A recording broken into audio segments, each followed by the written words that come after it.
Welcome to Orioles on the Verge. This is Zach Spedden, joined as always by Nick Stevens. Our co-host Bob Phelan is out this week, but Nick and I have plenty to talk about as the Orioles announce several promotions in the minor leagues. We'll also get into the recent news of the Orioles draft classes. The Orioles signed all 21 players chosen in the 2024 MLB draft, and we'll get to that in just a few minutes. But first, Orioles on the Verge is brought to you by BetOnline. BetOnline is the world's most trusted betting platform and your number one source for everything online sports betting. Right now, you can receive a 50% free bet of up to $250 on your first deposit bet on anything from the Olympics to baseball to Formula One racing. BetOnline has every stat, every matchup, and even live odds and spreads while the games are being played. When the game's over, head on over to our online casino and get on a game of blackjack or poker or unwind with one of our over 150 slots games. Head to the website today, get in on the action.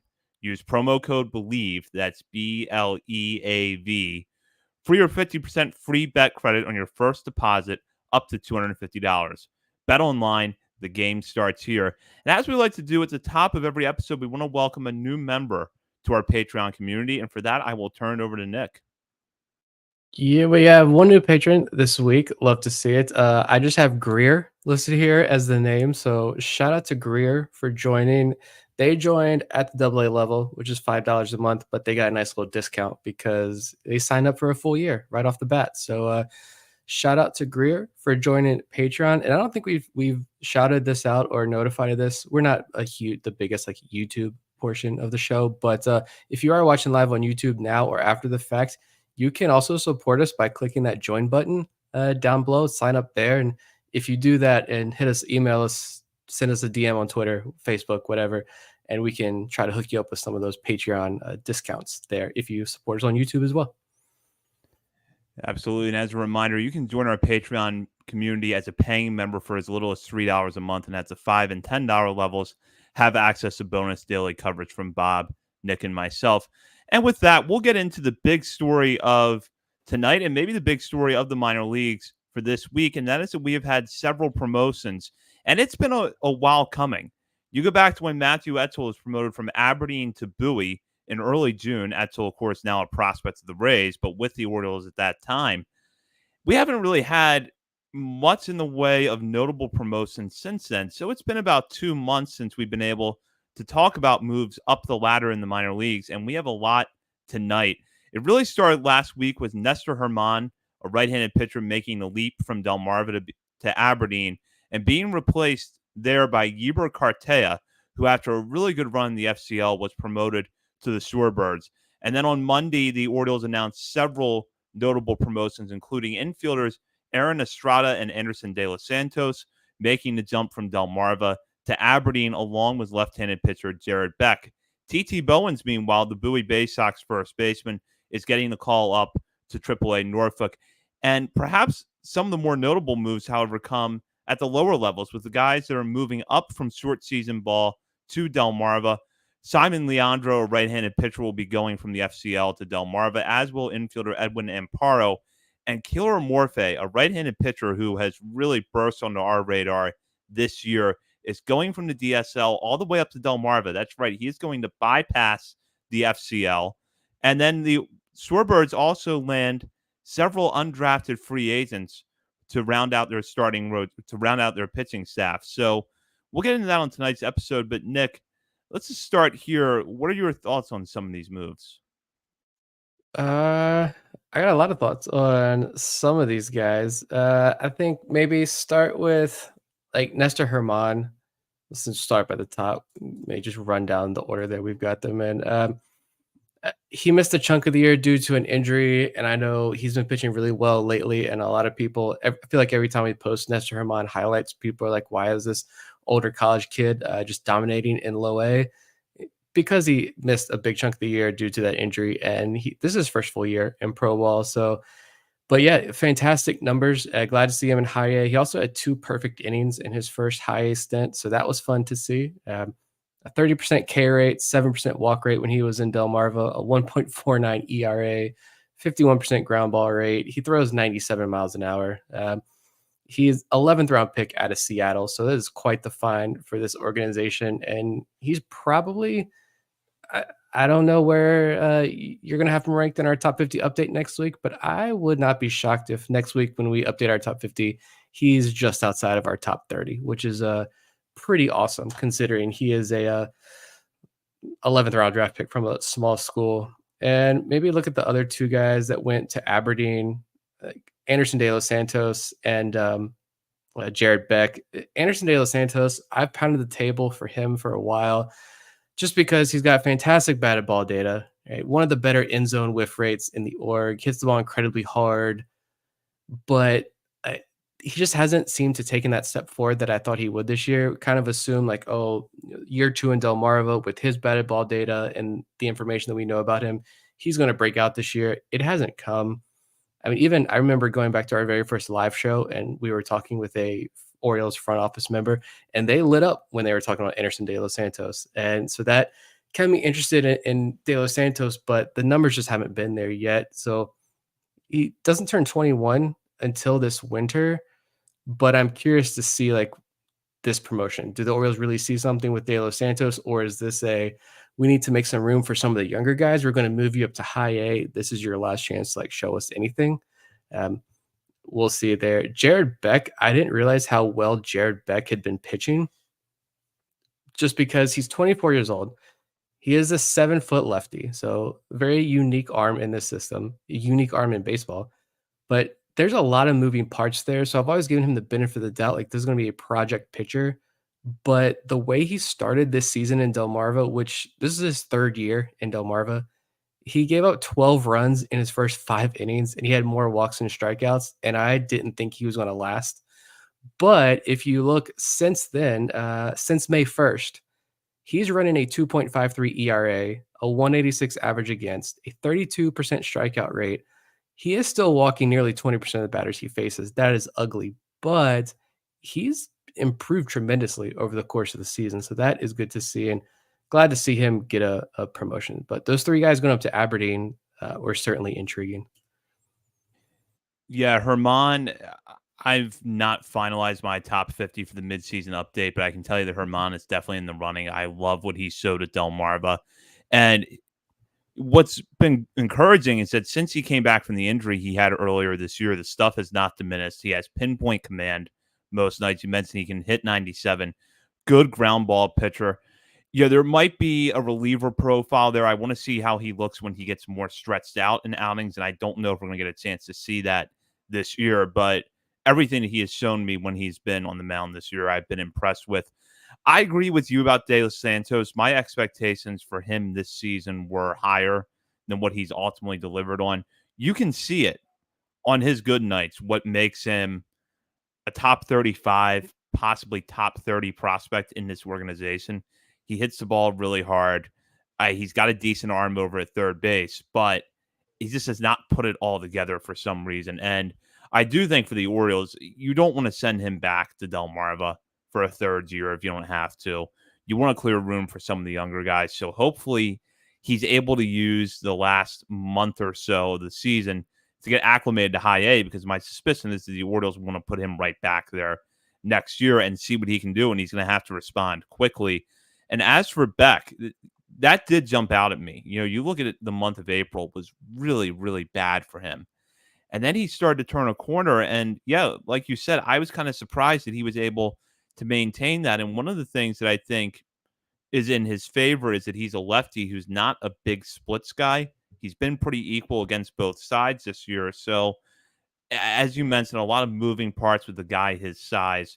You're going to have delivery issues. That's just inherent to pitchers who are 7 feet tall. But if he can iron out the command, that's going to do him wonders.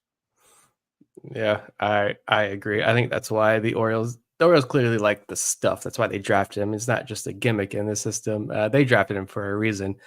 I'm excited to see what he can do in Aberdeen. And I missed the biggest addition to Aberdeen was Aaron Estrada. I want to talk about him next.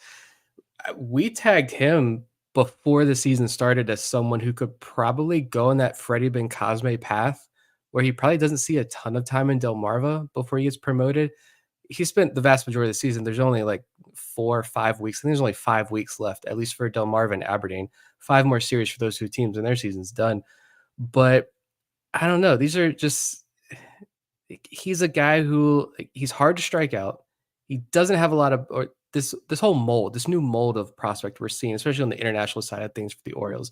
They're hard to strike out. They don't have a lot of power, but they have solid hit tools with great eyes at the plate, good defense, speed guys, maybe profile as like major league utility type players at their peak. But clearly, like this organization loves Freddie Cosme.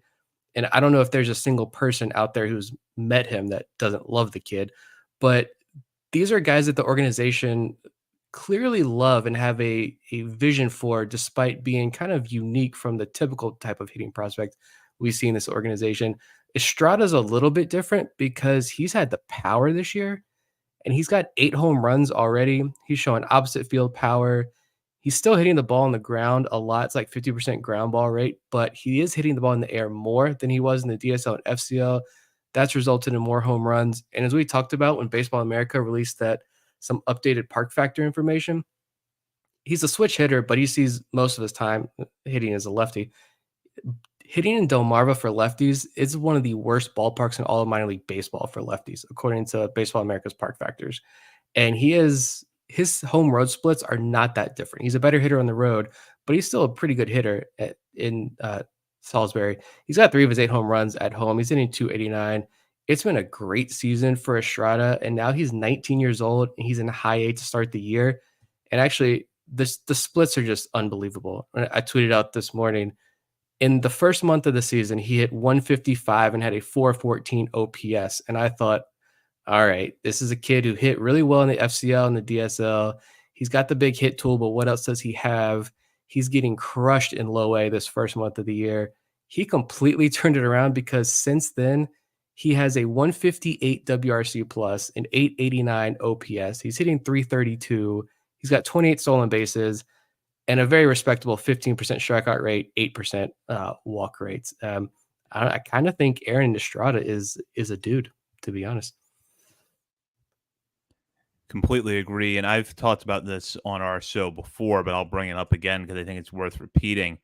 When I kind of knew that Estrada had taken it to a different level was at Delmarva was when they had a series down in Carolina. I want to say it was in May. They were playing the Mudcats. Estrada's hitting from the left side and hits a home run off the video board in left center field. And that's an opposite field shot for a guy whose height weight listing suggests that he shouldn't hit for a lot of power. Yet he's got excellent contact skills, and that power will come out from time to time because he has such a good line drive stroke that when he's able to avoid hitting the ball onto the ground, it's going to get some distance because he just hits the ball hard and he can barrel it up really well. So he's putting it all together. I know that there are some questions still about the defense, but given how young he is, I think there's time for that to develop. Yeah, I love Estrada. I don't know who else. There's some other guys like TT Bowens. Kind of run through the rest. TT Bowens, like he's been a league average bat this year in Double A. The walks are down. He's following this trend we're seeing with a lot of the bats where the walks are down. Strikeouts are also down for him just a tick, but the home runs go up and he's hitting the ball in the air more. That's something we see with a lot of these guys again. I have a hard time seeing TT Bowens in the majors, but he was an undrafted free agent out of Central Connecticut. And I remember when right after he signed, looking into him and doing my research on Bowens, I kind of figured this was just like a minor league first base depth signing that somebody's got to play first base for Delmarva. TT Bowens is going to be the guy that they signed to do that.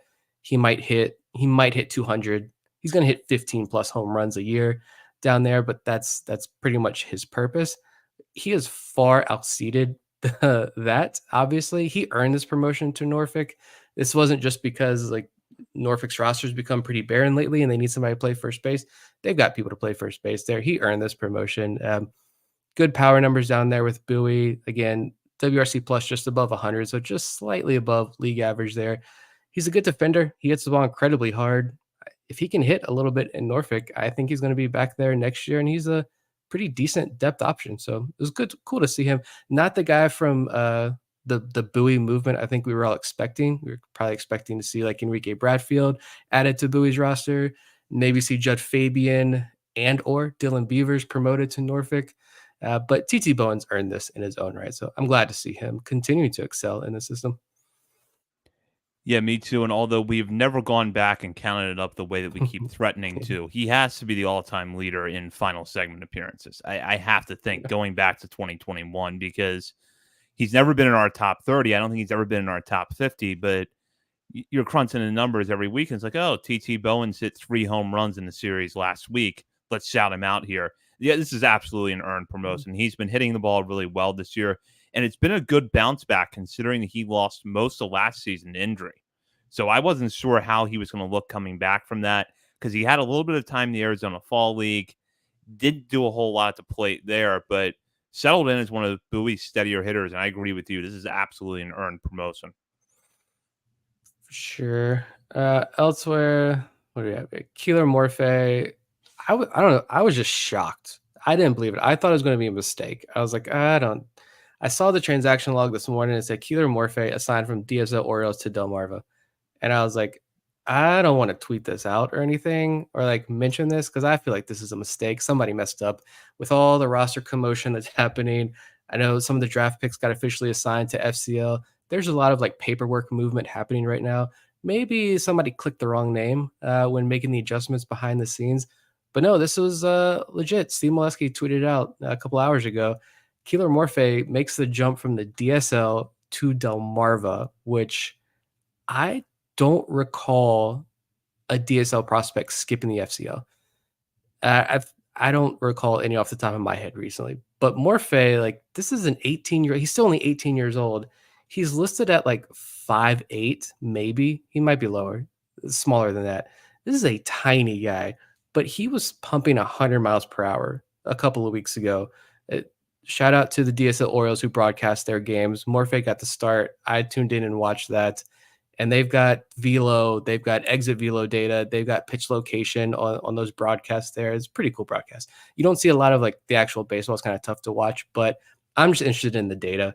And his data was phenomenal. This kid was pumping 100 miles per hour into the 4th inning of his start, despite his size and being 18 years old. And to see him make this jump, like I didn't think we were going to see him again because after that start, and I wrote the article up on Substack on what I saw in that outing.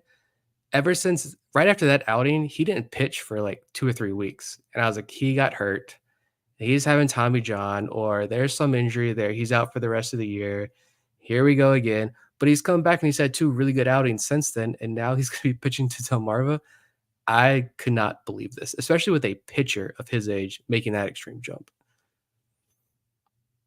Yeah, Morphe only turned 18 in June, which makes this all the more impressive. Signed last year, pitched in the DSL, and other than posting good strikeout numbers, didn't do a whole lot in the DSL last year, but clearly improved this season. And he's close now to his career high in innings pitched, 22 innings this year compared to 25 and 2/3.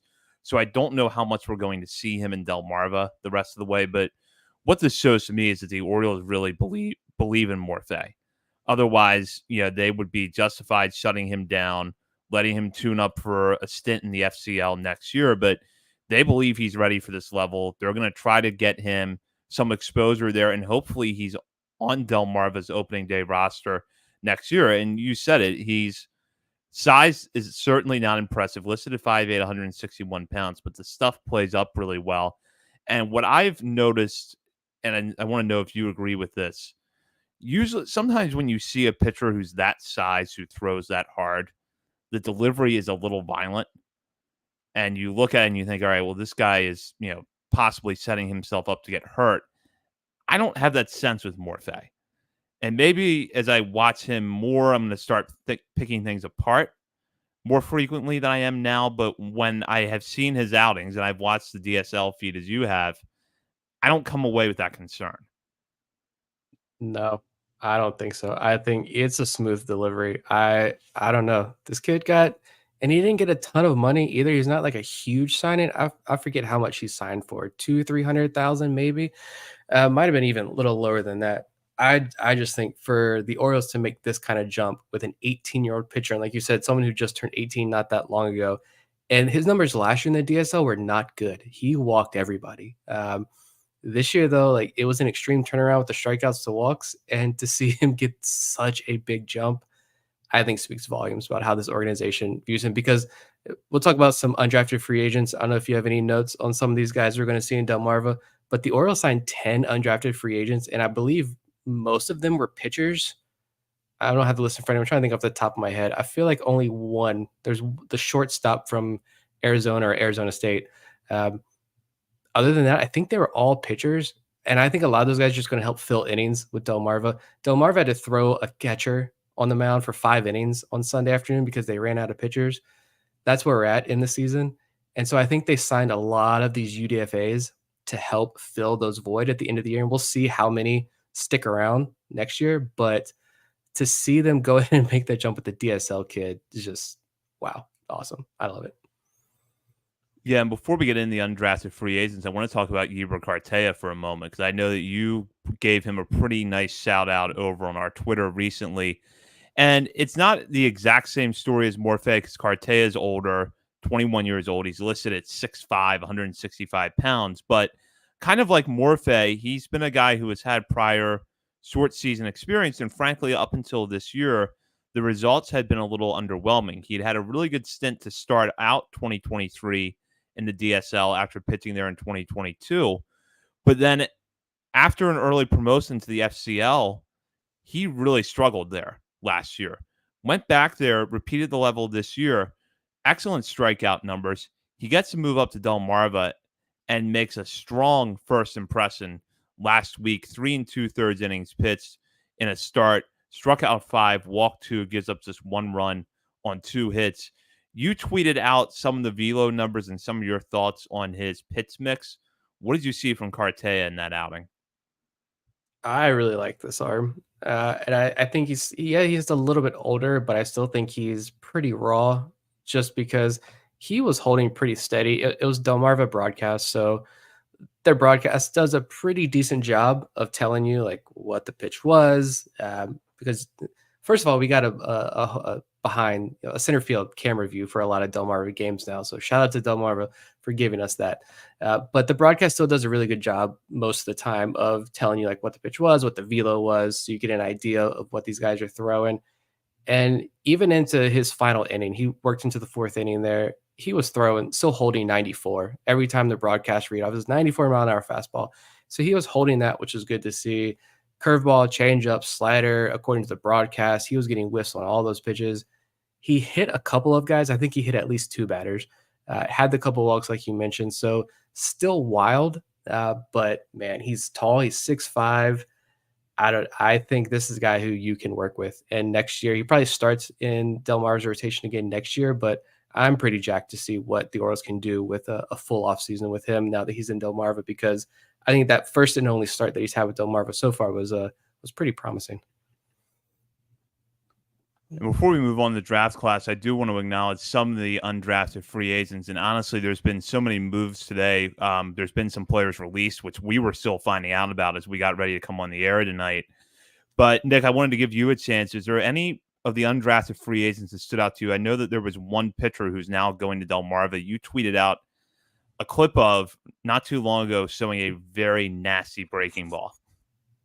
Yeah, that's a Trent Terzinski. He is from where is he from? Let me pull Valparaiso. That is a very funky delivery. I just want to see it in action. But he is pretty intriguing. He's also 6'6". He's got the super funky delivery. He missed pretty much all of 2022 and 2023 due to Tommy John surgery. I think when you see that delivery, you get it.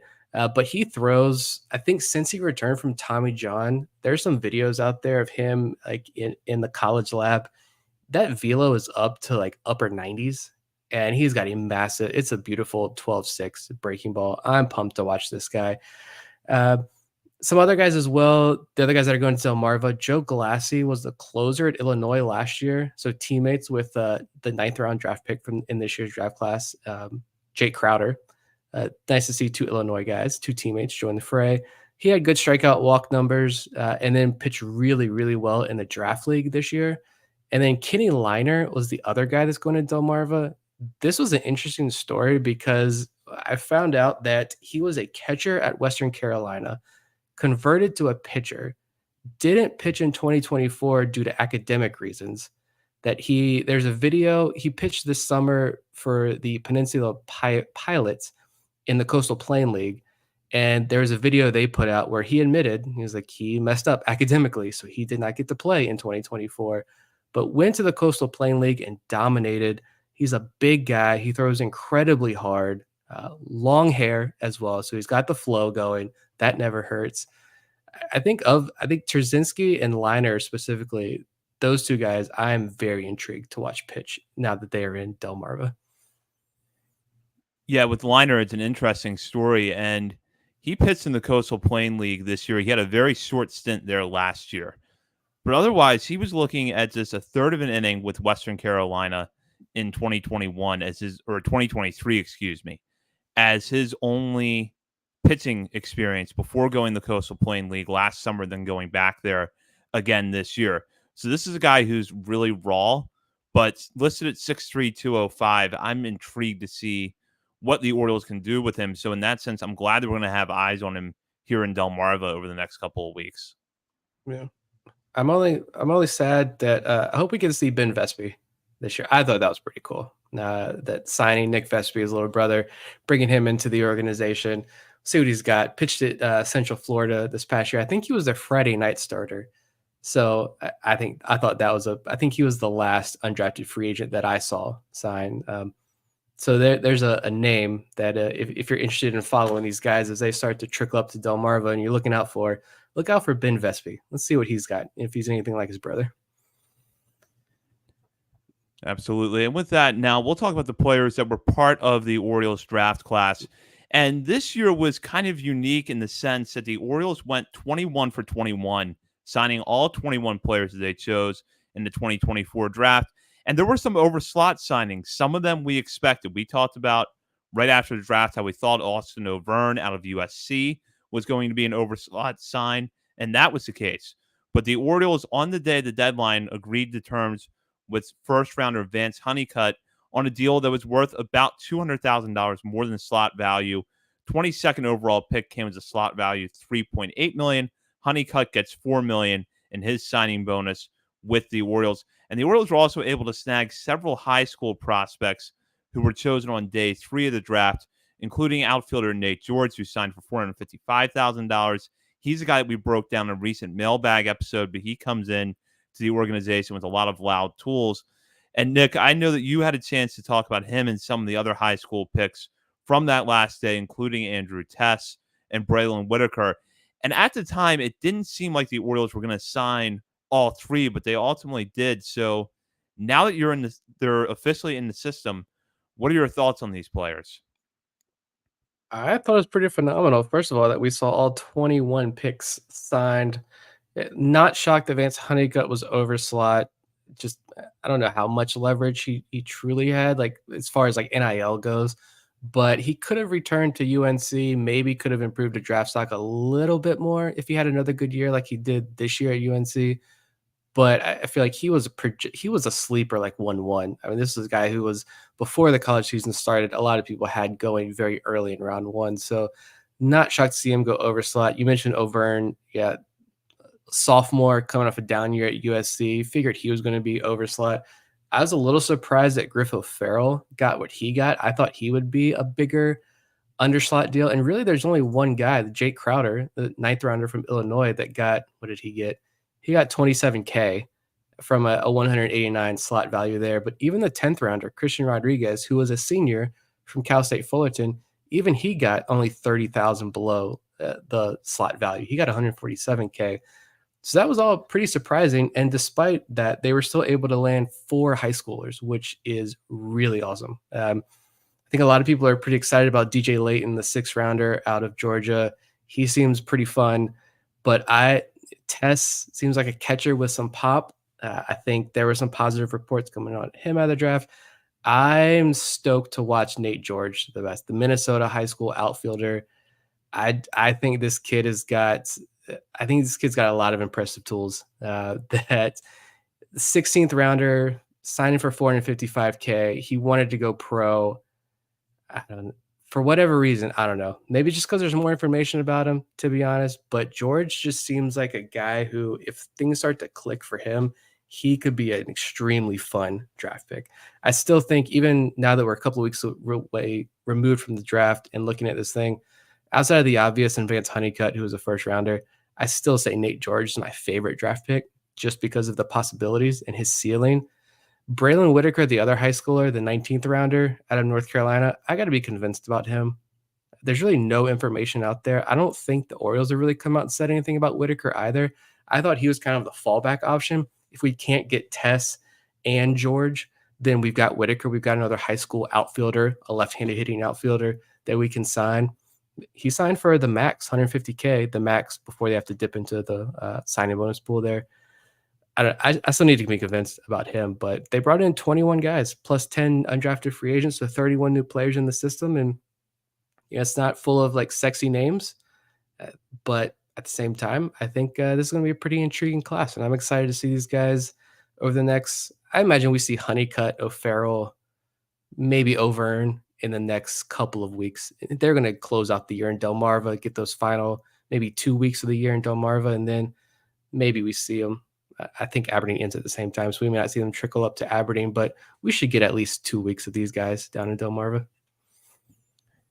Yeah, that would be good to see. And I don't know how they'll handle him because he is a catcher, but I'd be curious to see if Ethan Anderson joins them there as well. That was the Orioles' third pick in this year's draft out of Virginia. He signed for just a little bit under slot, not by much though, in the second round. Overall, as I've started to step away from the draft class a little bit, I think I like it even better. I think that Honeycutt has the promise to be someone who turns out to be a steal with the 22nd overall pick. It's not a lock by any means because with players who have questionable hit tools coming into professional baseball, there's a very wide range of outcomes. They could fix it and he emerges as a true five-tool prospect, or he might settle in as a decent major league role player who maybe has some good years as a starter, but doesn't ultimately stick the way you would want him to because he's only hitting, 210, 220 in some years with a lot of strikeouts. But Honeycutt did make a little bit of progress this year at UNC, so I'm hoping the Orioles are able to build off of that. Was there anyone else in this draft class that stood out to you that maybe we haven't had a chance to talk about in our recaps to this point? If I was looking at a little bit more, and I think if you're looking ahead to next year, I don't think we see him this year. I was also trying to look at like, all right, who are we going to see in Delmarva before the year ends? And I think Honeycutt, Griffo Farrell, who I will say, despite us being, I don't want to say down on Farrell, just not as excited about the O'Farrell pick. I think going back to what he got for that signing bonus, I think does speak volumes about how the organization views him. This wasn't just a pick to save a bunch of money off at the top to go after some of these other high school kids. So I feel more confident in that O'Farrell pick, but yeah, we probably see Over and we probably see Anderson. The other two college bats are both catchers. I think it'd be kind of hard to send three catchers to Delmarva, especially when they already have a couple of guys who deserve some reps behind the plate as the season wraps up. But looking at these pitchers, I don't think we see, just like last year, a lot of these guys probably just stay in Sarasota. Maybe you see Jack Crowder get some innings in Delmarva. Other than that, maybe Brandon Downer, the 13th round pick from Cal Baptist, maybe Cohen Aiken, the kid from Lindsey Wilson College that I learned was a college after he was selected. He only got 25K. Maybe you see some of those guys, but I'm becoming more and more intrigued with Carson Dorsey, the left-handed pitcher from Florida State. And maybe it's because they traded Baumeister. And so they replaced Baumeister with his former teammate there in Dorsey. But I think this is a guy that's, we're not going to see him this year, but is he going to be in Aberdeen's rotation on opening day next year? I don't know. I feel like this is a lefty, bit of a project pitcher, but I feel like this is a guy who, with the right tweaks, could be one of the I don't want to say like the Michael Ferret of this draft class if you're comparing it to last draft class, but I think he's going to be a guy we're talking a lot about next year. Absolutely. Dorsey was a guy that I highlighted on our day two recap. I'm really intrigued to see what he does. And It would also continue a trend we've seen in the Orioles finding some success with guys that had been in junior college at some point, because he had been in junior college before transferring to Florida State. So that's one to keep an eye on. Intrigued by, as I start to learn a little bit more about him, Isaiah Salinas, who was chosen out of Cali County Community College in Kansas. Left-hander, 6'1", 180. Seems like he's projectable. Solid delivery. Want to see what he looks like when he gets on the mound, but very intrigued by that pick. And I agree with you about DJ Layton. I believe that Layton, although we probably won't see him this year, could be a guy that really shoots up the ranks next year when he gets that first taste, probably in the FCL. Yeah. And Chase also, I think Chase also, not like if you look at MLB.com's, he wasn't on their ranking. He is a guy who you got to dig deep on some of these national outlets and their ranking, their pre-draft ranking list. But the Orioles took him in the 4th round. They gave him just over $500,000 signing bonus. I think the organization is pretty high on Alsop, and I would not be shocked if he is like the opening day starter for Aberdeen next year. He's like next year's Zach Fruit, a guy who just kind of comes out of nowhere. Nobody's really talking about him, even though Fruit was a much later round pick. Alsop's a 4th round pick, but I feel like this guy is the highest drafted pitcher in this draft class, so he's got to get some attention. But I just feel like that attention hasn't been there since the draft. But I feel like the Orioles are pretty enamored with this arm with the right tweaks. He throws. I think he touched 100 miles per hour last year for Auburn. I wouldn't be shocked if they work with him pretty hard all offseason. And he's at least in Aberdeen. If he's not the opening day starter, he's in Aberdeen's rotation next year. And this is a guy who he makes that first start, and we're like, oh, he just threw 4 shutout innings with like 5 strikeouts. Okay, now we're intrigued. I could honestly see that with Chase also next year. Absolutely. And with that, we'll move into our final segment. Like, we actually have not done this in a few weeks because of the trade deadline and the draft. The minors kind of having an irregular schedule with more off days built in around the draft. So this is probably the first time in a month or so we've done this. But as we like to do at the end of every episode, we're going to shout out a player outside the top 30 portion of our top 50 list for something they've done recently, whether it's been a good game, a good week, or maybe there's just something interesting in their stat line that we want to point out. I will start off with Nick, who has a prospect that fits the top, outside the top 30 portion of our top 50 requirement for this segment. I'm going Tavian Josenberger. Yeah, he's top 50 guy for us, but not in our top 30. I just want to get his name out there whenever I can because I feel like he really did deserve a shout out this week for what he did last week's performance. He had 438 in 6 games last week with Aberdeen. He had a pair of doubles, perfect 6 for 6 in stolen base attempts, 4 walks, and the most fun stat, he only struck out 1 time in 16 at bats. He's up to 42 stolen bases on the year. I know Enrique Bradfield Jr. and his 55 stolen bases gets a lot of the attention, but Aberdeen, I think as a team, has the most stolen bases in all of minor league baseball, and Josenberger is a big part of that. He also has the 3rd lowest swinging strike rate in the South Atlantic League at 6.1%, which is a pretty low number. And one of the 2 guys ahead of him on that list is actually Enrique Bradfield, who has a 4.9% swinging strike rate. But yeah, if I knew his Josenberger's exit velo numbers, I'd feel more confident about this take. But I see a lot of signs that point to a real potential breakout for this player next year. I do wish I knew exactly how hard he was hitting the ball, because then I feel more confident in that. But everything else seems to be pointing in the right direction for Josenberger, even though like the batting average and a lot of the baseball card stats aren't impressive. I don't care right now. It's his first full year. He's in Aberdeen. He's improving as the year has gone on. And for my pitcher, I'm going down to the DSL. Esteban Mejia. This is a right-hander. When he signed this year, so he's a 2024 international signee. The Orioles tweeted out their like scouting report and video on a couple of the guys that they like to highlight from each class. And in that video, they said this kid at 16 years old was already throwing 100 miles per hour. He just turned 17 in March. And last week, he threw 4 shutout innings, actually 4 no-hit shutout innings. He had 7 strikeouts. He's now pitched 21 innings on the year in the DSL. He's got 35 strikeouts to 11 walks. He's only 17. He's reportedly touching 100 miles per hour and showing much better control. Normally, we see all these guys. so many guys down the DSL that the Orioles signed throw 100 miles per hour, but they can't find the strike zone to save their life. Mejia is right from the jump. Morphe couldn't find the strike zone last year. He is now. Mejia is already finding the strike zone. So that's why I'm keeping a very close eye on Esteban Mejia down there in the DSL. Those were both good choices, and I agree with you about Josenberger. I've liked Josenberger for a while because although the hit tool, when you look at the baseball card stats, is questionable, he just does a lot of things well. His strike zone judgment is excellent. As you mentioned, he rarely swings and misses at strikes. He can move around the field. He's got very impressive speed.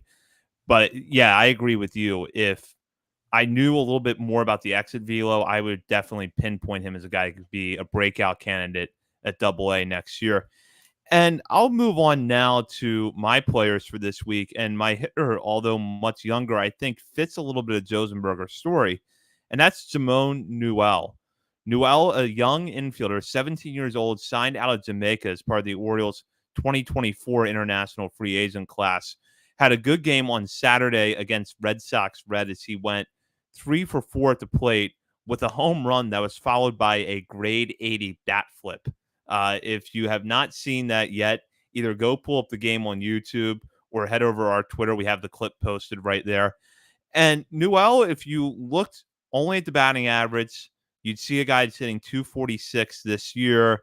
Nothing else really jumps out at you, but then you start to dig a little bit deeper.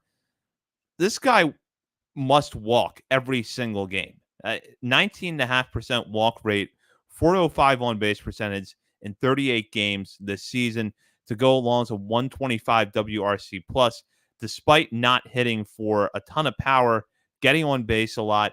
And while the strikeouts at 25.5% are a little bit higher than the types of players that Nick was talking about earlier, where you see these young switch hitting infielders who don't strike out a lot, Newell does draw a lot of walks, and it seems like as he fills out, he could start to tap into a little bit more power. So he has certainly caught my eye. And then for the pitcher, I'm going to go with Braxton Bragg at Delmarva, who put together his second straight strong start last week against Myrtle Beach.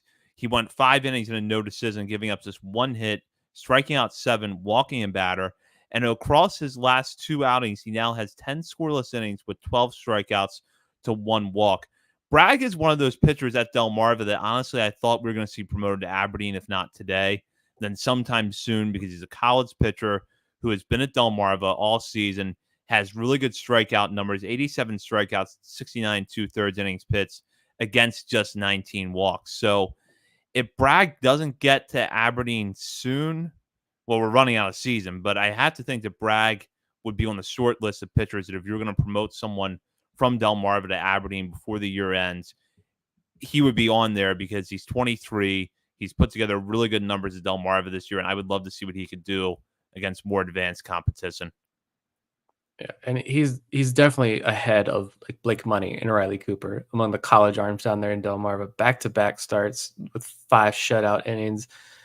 Like, this is a kid coming out of Dallas Baptist that was known for throwing a lot of strikes, and it looks like he's really found his groove now.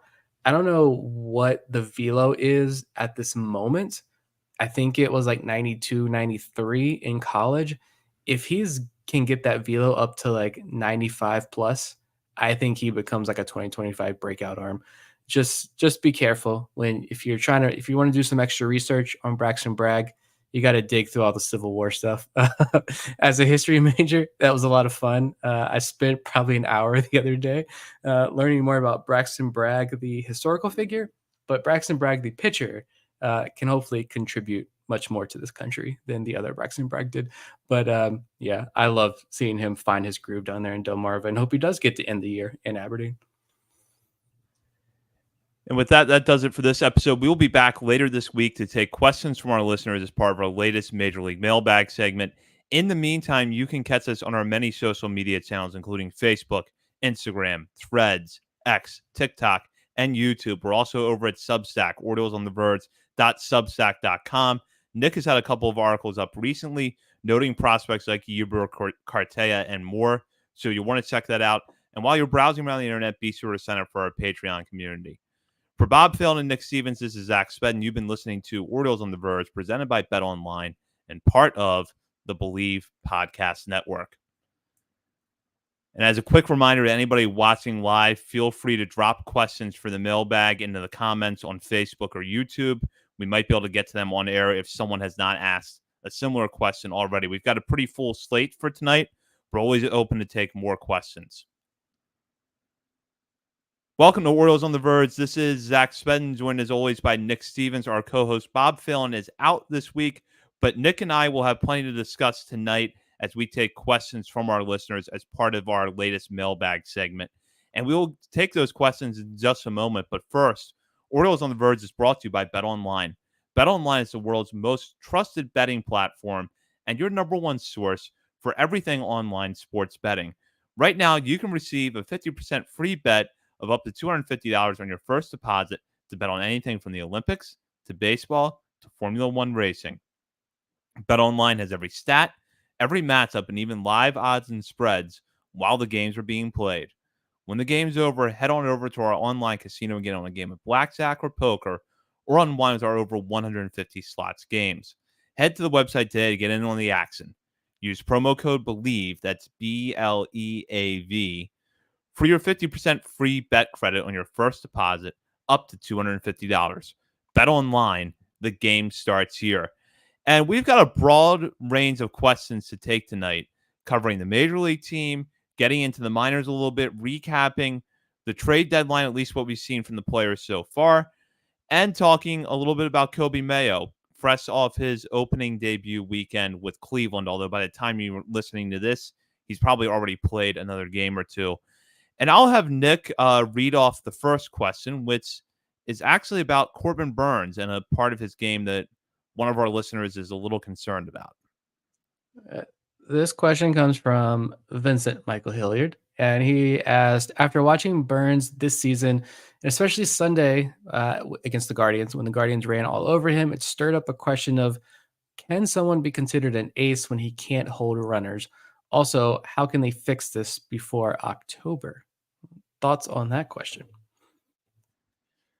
So I'll take the second part of the question first, which is that I don't think they can fix it before October because holding base runners has never been a strength of Corbin Burnes. And while it has been worse this year than it has been in some of the past years, it's not as though he's ever been a really elite pitcher in this category. And I went over to Baseball Savant and pulled up their pitcher running game leaderboard, and that gives you a sense of how pitchers hold base runners on when there's a runner on first, no one else on the base.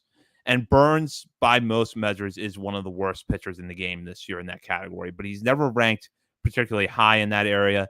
The problem this year, and it has been a problem for him in past years as well, is that runners seem to get a really good jump off of him. By comparison, Grayson Rodriguez is the Orioles' best starter in most of these measures, and runners aren't getting much of a jump off of him.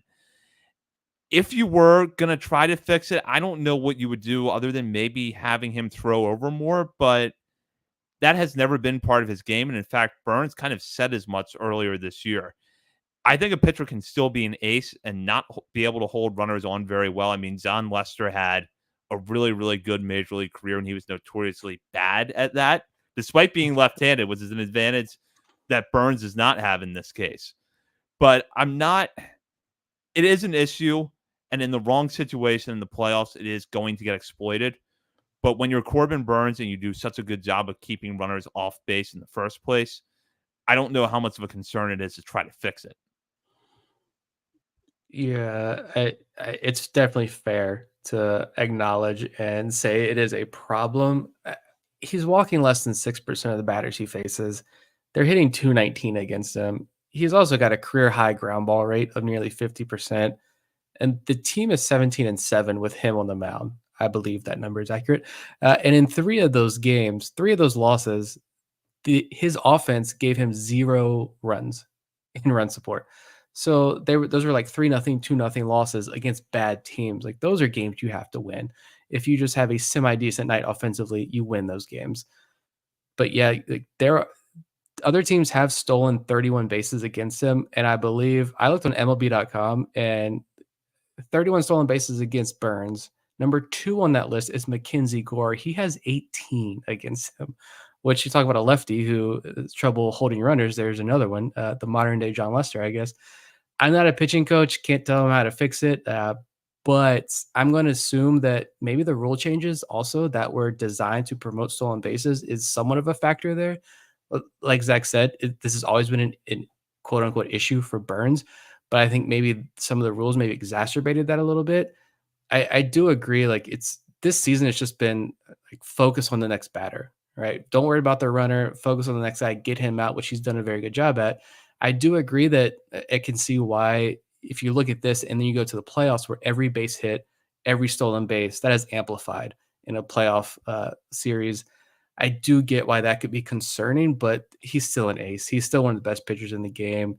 He's still going to get a massive contract this offseason, and he's still the guy in any playoff series, World Series. If it's a must-win game, I still want Corbin Burns on the mound. I want him going 7+ innings. I want him. I want the ball in his hands. So yeah, it's an issue, but I mean, he's been one of the game's top pitchers for a long time, and it always has seemed to be an issue for him. I don't see him changing much, to be honest. He seems not stubborn, but he's like, I am good and I know I'm good and I'm going to keep doing what I keep doing and I'm just going to focus on the next batter. So, We'll go a question here from John. Is Colton Cowser the current favorite for American League Rookie of the Year? If so, is it a lock or does he still have some competition? I think there's still competition. I think he's safely in the driver's seat. I do believe he's the betting favorite right now. I think I just looked on the one. I think it was BetMGM. He's the favorite right now. The bat's been hot since the All-Star break. We're seeing him now in the leadoff spot a lot, which is awesome. I think the other guy you want to look at is probably Luis Heel from New York. He had a brutal June, but a much better July. Honestly, this could come down to trying to think of like how the voters would see this. I think if Heel stays hot and mostly consistent for the rest of the year, doesn't break down, and the Yankees win the AL East, I think Heel probably wins Rookie of the Year. Especially, the injuries they've had, especially considering Cole. I couldn't even think of his name. Garrett Cole. Not having Garrett Cole for a big chunk of the season, but having a rookie step up like that. And if your team wins the AL East, I think he gets a lot of voters' votes. But if Cowser continues to hit from the leadoff spot and continues to hit like he has been, and the Orioles win the AL East, he's already leading all AL rookies in F4 at 3.1. And he's got the big counting stat, home runs, to his resume. I think, again, he's in the driver's seat, and there's a very real chance that Colton Cowser does win Rookie of the Year. And like I said before the beginning of the year, I said it. Bob put his money where his mouth was. So shout out to Bob for actually putting the money down on this, on Cowser winning Rookie of the Year. I said we all agreed, hey, yeah, Jackson Holliday is probably the favorite to win this. But if I'm a betting man, I'm putting the money on Colton Cowser because of where his odds were at the beginning of the year. Turns out that was a pretty smart bet if you put some money down on Colton Cowser and Rookie of the Year before the season started. Yeah, I agree. I think that right now it's a two-person race between Cowser and Luis Heel, and I would give Cowser a slight edge. One thing that I don't know how much this is gonna be considered in Rookie of the Year voting, but it should be, is that Cowser has been excellent on defense this year, and that allowed him to still be really valuable to the Orioles, even as he went through that kind of prolonged slump towards the end of the first half. If he can avoid that dip, I feel pretty good about his chances being able to win. But Heel is still in this race enough that you can't rule out that within a couple of weeks or by the end of September that he pulls ahead in the race.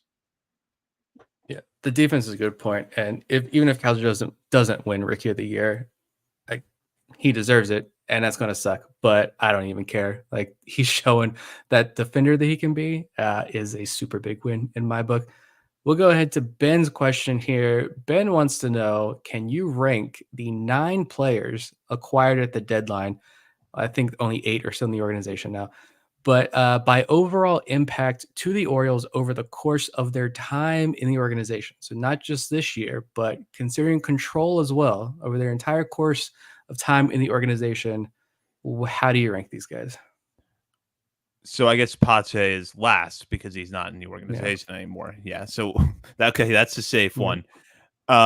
Zach Eflin is number one right now, and probably stands a good chance of being number one when all is said and done with this group of players that the Orioles acquired.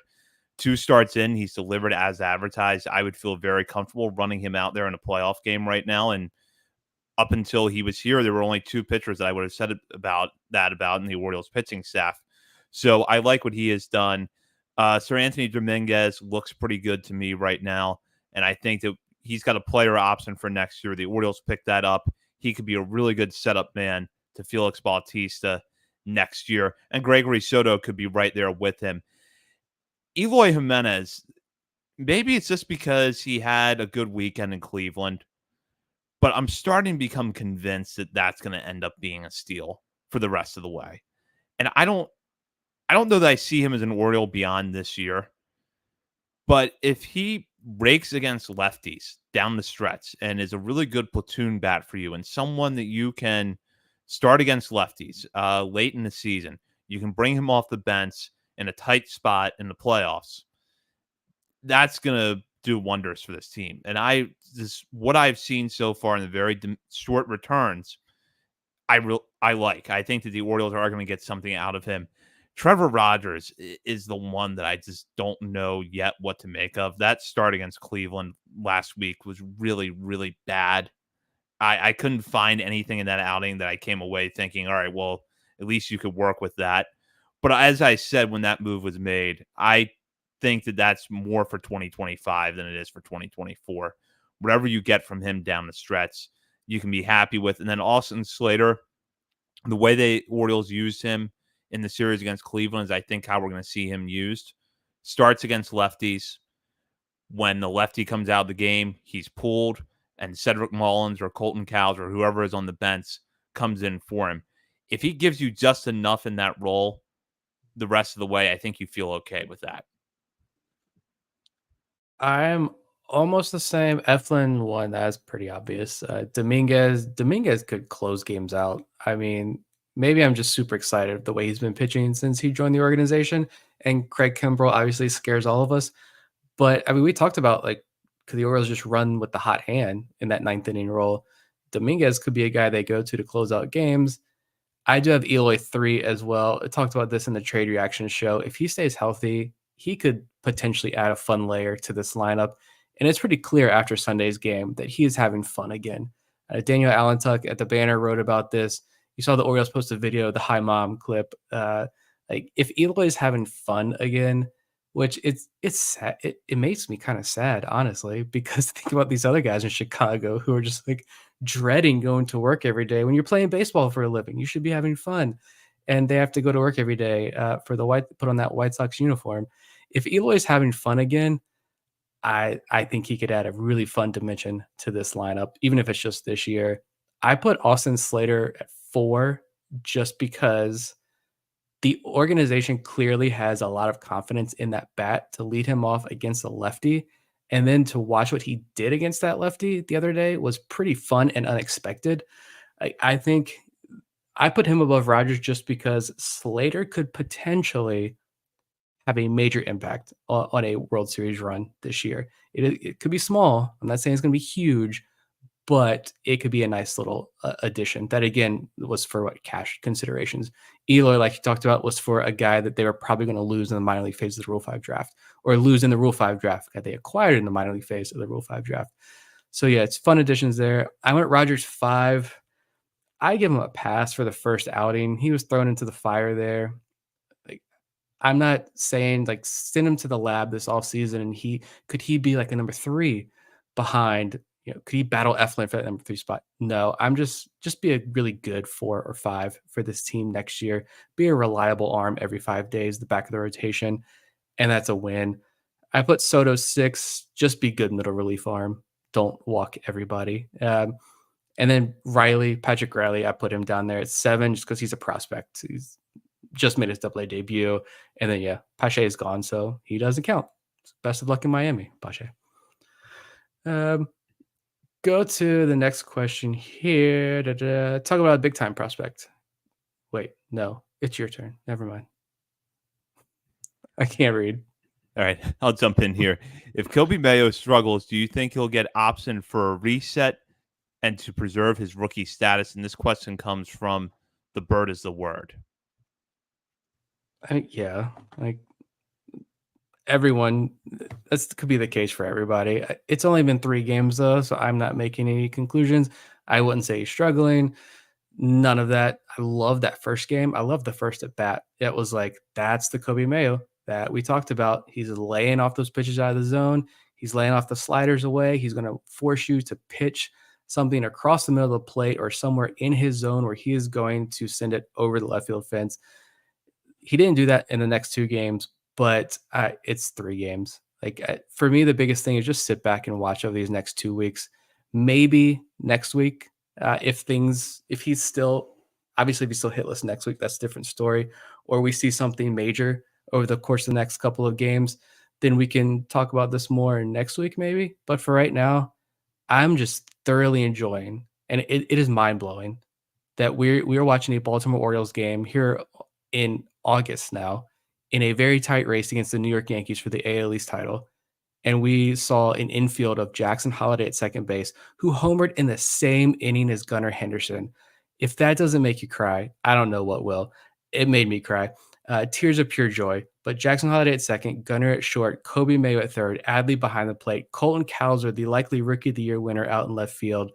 I know there are other homegrown talents. Shout out Mountcastle, said all those guys, but man, it's unbelievable to see this lineup. And oh yeah, all-star Jordan Westberg is out, unfortunately, with an injury. Like, I could not have imagined seeing this many homegrown guys. And I get it. We are Orioles homers, but even I did not imagine seeing this many homegrown pieces, Mike Elias homegrown pieces in the same lineup in a playoff race right now. It was awesome.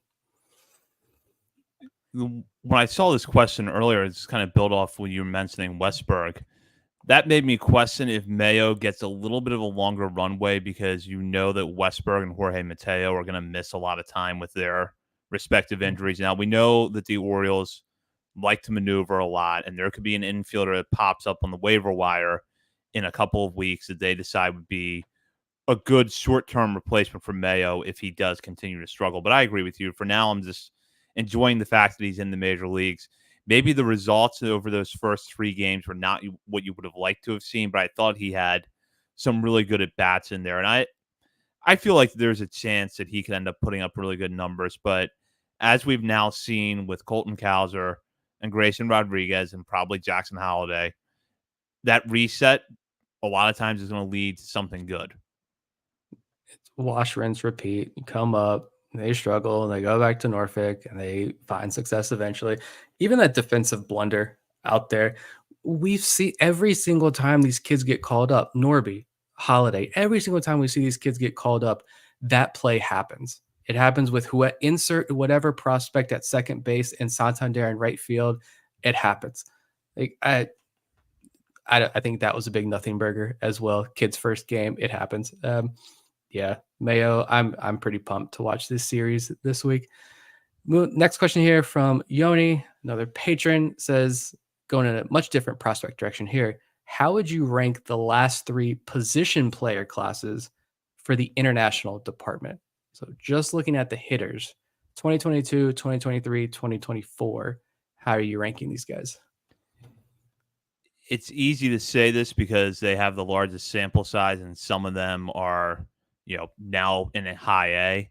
But I think 2022 has moved ahead of the other 2 at this point. And that's even with Brylan Tavera, who was the consensus top prospect in that class, really not performing very well this year. And Leandro Arias, who was kind of the number 2 guy behind him, kind of posting mixed results. He missed a lot of time with injury, has Tavera. But you look at the rest of that group, Cesar Prieto was part of that class. He's up in AAA now with the Cardinals. You were able to flip him to get Jack Flaherty, and he performed pretty well down the stretch. Thomas Sosa has put together a really nice year at Delmarva. And, of course, we can't forget about Aaron Estrada being part of this class as well. He's now a guy who's in high A, has emerged as one of the better young hitters in this organization. And, 2024, we just don't have enough yet to know what we have in those guys. Some of the guys who we want to come out and perform well this season have. 2023, I do think that there is some upside, but for right now, the 2022 class has the edge over those other 2. I do agree, but I put 2024 at the top just because I love the upside. Some of the numbers are truly mind blowing. These guys are putting up in the DSL and keeping, even when trying to keep those numbers in context, they are very impressive numbers. Elvin Garcia, Steven Martinez, Jordan Sanchez, Jamon Newell, Sal Gomez. Like, I think this is a fun group. A lot of big time power hitters there. A lot of guys, especially Elvin Garcia, who's I think he's still walking more than he's striking out right now. I love this super high ceiling group of prospects there in 2024. I had 2022 next. Yeah, Estrada up in high A, we just talked about.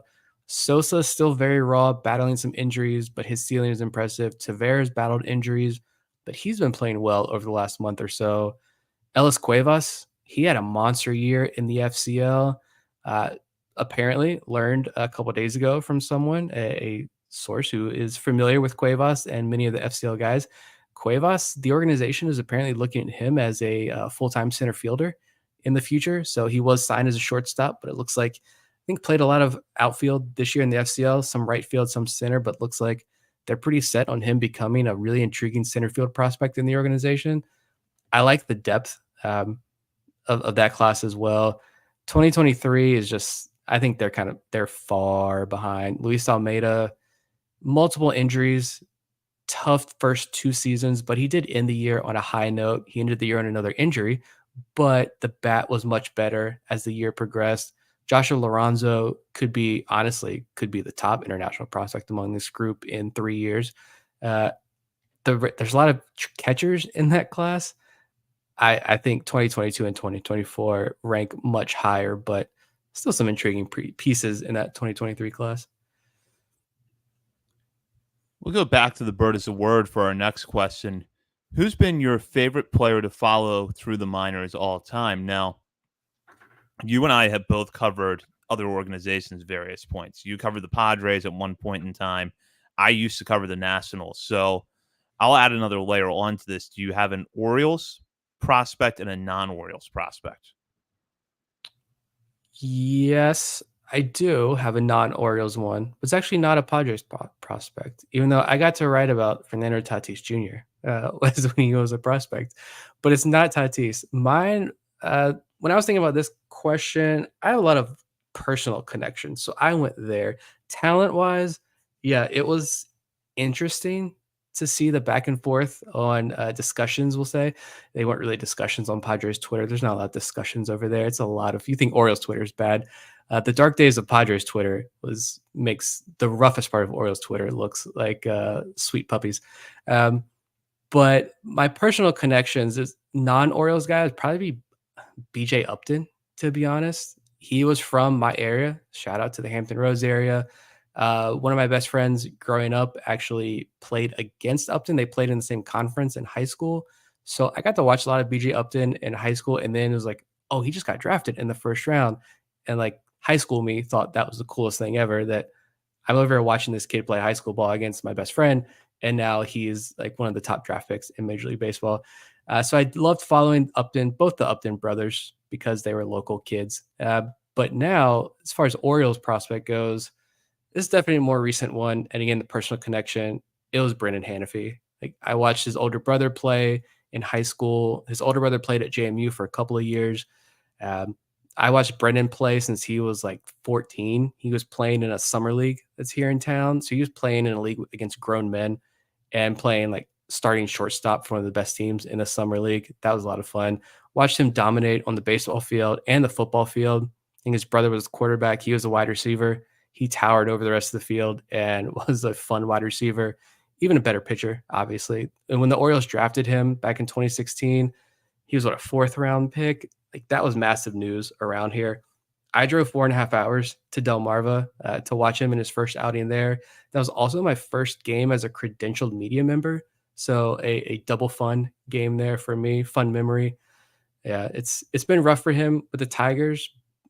He could have returned to the Orioles. I believe from what I was told, there was an offer on the table from the Orioles, but I think the Tigers maybe offered a more direct, quicker path to the majors. So he went to Detroit, got to make his debut, which is pretty awesome. It's I've no matter where he goes, I'm going to be a pretty big Brendan Hanifee fan. So those are my connections that I have that I enjoyed watching and following. Those were good ones, and I had some personal connections, some non-personal connections to sort through. And the one guy that I thought about when I first saw this question, non-Orioles prospect, Ronaldo Lopez. I remember seeing Ronaldo Lopez for the first time in 2013. He was pitching for Hagerstown, and I think Hagerstown had run out of pitchers, so he came up for a spot start or two, went back down to short season ball. Didn't really think much of him the first time I saw him pitch. He goes back to Auburn, which was short season for the Nationals at the time. The following year, he gets promoted to Hagerstown, comes up to low A, and dominates. And I'm watching all of his starts, and like, this guy has really good stuff, but no one had been talking about him up to that point. I think he signed for 10 grand or 20 grand. And at the time, I was writing for the Nats blog, which still out there on the internet, not active anymore, but a fun site to write for. And I was covering the whole system, but I kept getting requests from my editors there, like, talk about Ronaldo Lopez more, because he's, put together a really good scoreless inning streak at Hagerstown at one point, putting up good numbers outing after outing. So started to talk about him more. Next thing you know, he's getting more attention nationally. But then it was always the question, is he going to be a starter? Is he going to be a reliever? How's the command going to hold up? The Nationals end up trading him for Adam Eaton. He goes to the White Sox, and at first it looked like it was going to be like every other prospect that goes to the White Sox. It just kind of fizzles out. Manages to rebound, becomes a pretty good reliever for them after struggling as a starter. Then signs with the Braves this offseason, and although he's on the IL right now, was a starter, an all-star for the first time this year, going back to the rotation. So I was happy to see that. And then Jonathan Scope would be the Orioles prospect I remember having a lot of fun watching, because he was on the same Shorebirds team as Manny Machado, and there wasn't a lot of discussion about Scope at that point, but I liked what I saw from the first time I saw him play, and he ended up getting the major leagues quickly. He was with Delmarva in 2011, made his major league debut a couple of years later, and then ended up becoming an all-star. And although he seemed to drop off from his peak very quickly, the peak was fun while it lasted. I like those. I did think of one more too, a throwback one, if you will. Melvin Mora, Orioles favorite. When Mora was with the Mets organization, he played a couple seasons down there for AAA Norfolk. And of course, I grew up right there, spent all summers watching the Tides. So, like, I remember Melvin Mora as a Tide only because I believe the first, like, players throwing ball, like, in between innings, you get third out and you throw the ball into the stands. I got one in my life, and Melvin Mora was the one who threw it to me. My dad wrote the name on the baseball right after I got it, so I would remember who got it. And it was a Melvin Mora baseball. No idea where that ball is. I have like 8 balls on my desk right here, and none of them are that ball. But I do remember that and thought, yes, I watched the Tides, who were the Mets affiliate, so I liked watching Mets baseball just to see those guys reach the major leagues. But when he became an Oriole, my actual favorite baseball team, I thought that was one of the coolest things ever. And obviously, Melvin Moore, pretty decent Orioles career. Fun Yeah, question. a fan favorite for many. Like, we'll go on to the next one now, or we just continue going down memory lane on old. This is what guys do, right? We just talk about old random minor leaguers that we all remember and love. This guy named Bob, I don't know who this is. Bob jumped in the Discord chat here and has 2 questions. He says, with Keeler Morphe jumping from the DSL to Delmarva, is there a chance Jordan Sanchez or Elvin Garcia do the same after their seasons? I wouldn't rule it out. I feel like there's more in front of Garcia and Sanchez because the Orioles have a lot of position players coming out of their draft class that should get a look at Delmarva before this season ends. But I certainly wouldn't rule it out. And if Morphe as a pitcher stood out enough to them to make the jump from the DSL to Delmarva without stopping the FCL in the middle, then I had to think that those 2 players, if you're going to do the same for position players, you would start with those guys. So I don't know how likely it is, but I certainly wouldn't rule it out. Yeah, I don't think so, just because Jordan Sanchez is an outfielder. Delmarva already has Sosa. They've got Braylon Tavera. Honeycutt's going to be there. Austin Overn is probably going to be there soon. I'm not completely out on Jake Cunningham. He's there as well. So I don't know, like, it'd be tough to get him at bats. And you look at the infield, Elvin Garcia is a shortstop. So Griff O'Farrell is going to be in Delmarva soon. I was just shocked that Morphe made that big jump. I do think it is interesting, though, to think about. Is this going to be, was this an outlier situation because he is pitching so well that they went ahead and bumped him up and they just think no one in the FCL is going to touch this kid, so let's just challenge him to Delmarva. We know the Orioles like to keep these guys, these prospects, uncomfortable and challenging them. So maybe they felt like he was ready for this big of a challenge. Or is this an outlier situation, or is this maybe a new trend we see with some of these DSL prospects now that the DSL season continues? They're still going on right now. The FCL season ended right after the draft.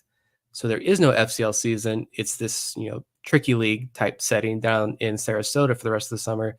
So I don't know. Is this a new trend of where we maybe see 2 or 3 of these DSL guys make the jump to Delmarva? I don't think so, but I don't know. I guess we'll see. I don't know when the DSL season ends. This week or so. It's in the next couple of days they end. So I guess maybe we'll find out next week if this is going to become a trend the Orioles like to do.